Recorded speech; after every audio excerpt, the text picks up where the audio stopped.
নমস্কার বন্ধুরা, ঝর্ণা দিদির কিচেনে সবাইকে স্বাগত।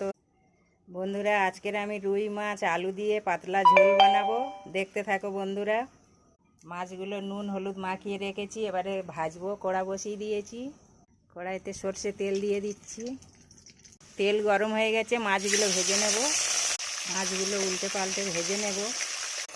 মাছগুলো সব ভাজা হয়ে গেছে, তরকারি বসাবো। এই তেলে 5 ফোড়ন দিয়ে দিলাম, তেজপাতা দিয়ে দিলাম, কুচনো পেঁয়াজগুলো দিয়ে দিলাম।